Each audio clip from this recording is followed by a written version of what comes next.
Who will be the next? Thank you, sir. Next, Professor Arun Kumar, Head of the Department Applied Research in Electronics from Indian Institute of Technology, Delhi. With the Center for Applied Research in Electronics, or CARE for short, at IIT Delhi. So this is a center slightly different from departments in the sense that we do master's and PhD level supervision. We don't do undergraduate teaching. But it is unique in the sense that we are focused on defense research. Our center was formed in 1971, just around the time of the Bangladesh war, when it was realized that we lack in radar. So it was initially the School for Radar Studies, and after a few years it became the CARE. So currently we are focused on three broad areas of research: microwaves, microelectronics, and signal processing. In particular, in signal processing we work in underwater acoustics and air acoustics. So I will not speak for IIT in general, because everyone does research. There are 400 plus faculty and everyone does independent research. But what is unique about our center is we do group-based research. We do field experiments. We do our own experiments in the sea. We take out boats and ships into the ocean, do underwater communication experiments. We go to the mountains, do experiments in snow for avalanches, etc. So we are working, I just saw the list, we are working with about 10 DRDO labs. The center consists of just about 11 faculty members. We have 40 PhD students and about 80 master students, and of which half of them are from the DRDO and the armed forces. You are talking about CARE or you are talking about IIT Delhi? I am talking about CARE. CARE. So there are currently, for example, about 15 officers from the armed forces doing their masters. So the unique thing is we do field experiment work, we do applied research leading to products which are in the field. So I'll quickly talk about some of the things we have done and what we plan to do in terms of the research areas. One of the major things we had done earlier was the development of the phase shifters technology, and that is also documented in Dr. Kalam's book on Wings of Fire. He has noted the contribution of CARE IIT Delhi faculty in the development, in the indigenization of this technology, and how the Western monopoly was broken. So in microwaves area, we are focused on antennas, high frequency material circuit systems. Terahertz research is an area we are getting into, which will require a lot of investment. Then coming to underwater research, we are probably unique in the country that we do underwater research in a sustained manner, and we have been doing this since the 1970s. One of the first things we did was the development of the deck landing mirror system on INS Vikrant, which got the NRDC award, and subsequently the relationship was established with the Navy directly. So we do projects for the Directorate of Weapons Equipment and also for DRDO.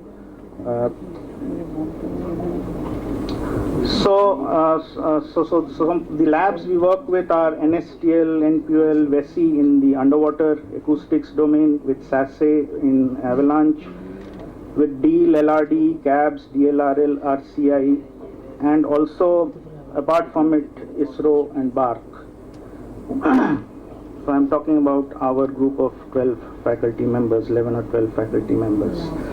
In underwater, coming back to the underwater area, we have developed wargaming softwares which are being used for training purposes. We have worked on sonar algorithms, underwater surveillance, for buoy-based surveillance algorithms. And one of the issues is that we are 1,000 kilometers away from the coast, so how do we work? It's not always easy to go to the sea. So we also have developed very high-end simulators for ocean conditions, and they have, so for example, our signatures, we have synthetic signatures of ships and submarines which have been validated perceptually by sonar operators in NOTPAC, and DRDO has expressed interest in those to test their sonars, for example, instead of going out to the sea every time, which is a costly affair. We had discussions about this only last week. We are also working on intelligent mines, signature management, compact, low power signal processing hardware for remote operations. So these are some of the things we are doing in underwater related areas. We also work in underwater navigation, algorithms, data fusion, and then the microelectronics group, essentially the interface has been with ISRO and BARC.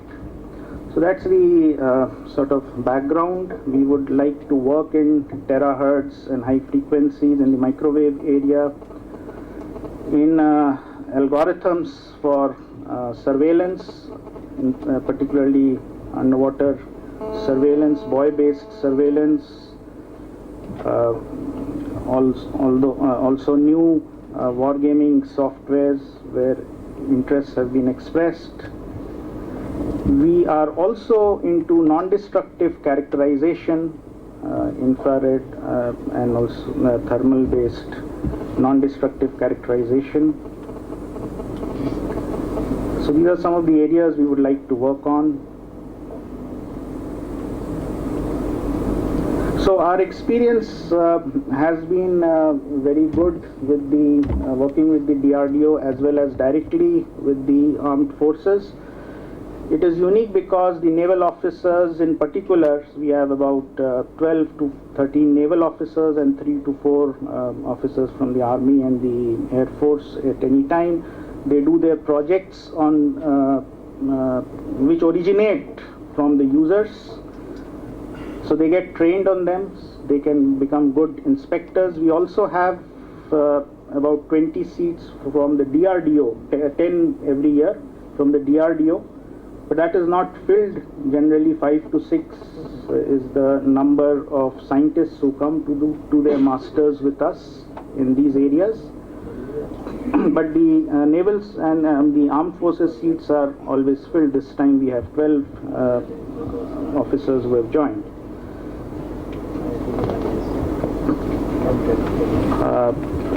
Some of the things that I would like to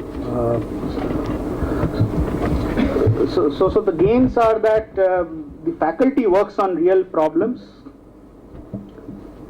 and it is of course an exhilarating experience for us to work in the field and convert our research into products which are in the field.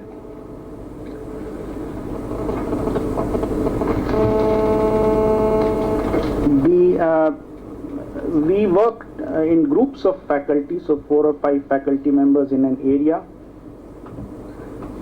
The nature of work is multidisciplinary. Wherever we required, we bring in faculty with the required expertise from other departments, like in controls from electrical engineering, and who join us. So our research is multidisciplinary in nature. Some of the needs that we feel is that we should have some kind of an umbrella arrangement instead of working on TDP projects or sub-projects and CARS projects, because what happens is that these are of short duration, and the only way we can retain manpower is that we hire PhDs. and they only can do high-end research work, and there is stability. They will remain, we know they will remain for 3 to 4 years at least.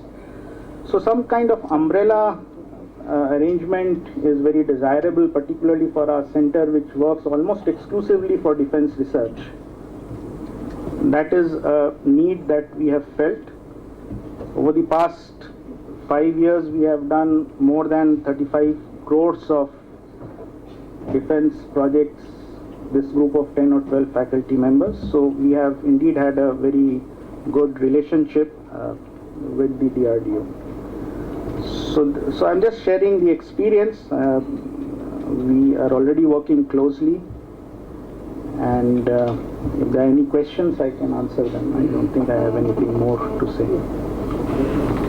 What kind of umbrella arrangement you are having in sight? Something which can, let's say, funding of 4 years, because then I know that I can hire PhD students under that, and they will remain for 4 years. They can do excellent research for 4 years. Otherwise, what happens in CARS projects, people come and leave. They get a certificate after 6 months and they leave. So we can't really do high-end projects. What is the limit of the student limit? Is there any limit from the institute? The institute limit is very high.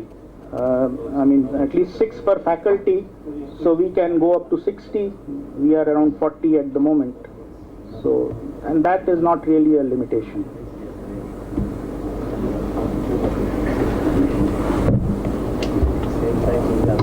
Thank you. I think IIT Delhi has a very long history of collaboration with the DRDO, particularly CARE.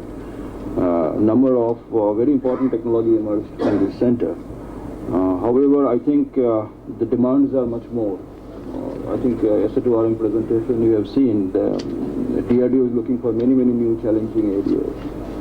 I think we have to get ready for those. Recently I visited your place, and a couple of new interesting areas came up. One is the ballistic area. Ballistic protections, modeling, terahertz, these areas of projecting, I think it appeared very interesting. I think we'll be very soon talking to you on this. Yeah, so we will also be trying to grow in terms of number of faculty because of these emerging requirements. We are already going to project increasing the faculty to 20 from 10 at the moment. I think we are going to have a new campus as well somewhere. Yes. Okay. We'll have a discussion. Thank you. Thank you.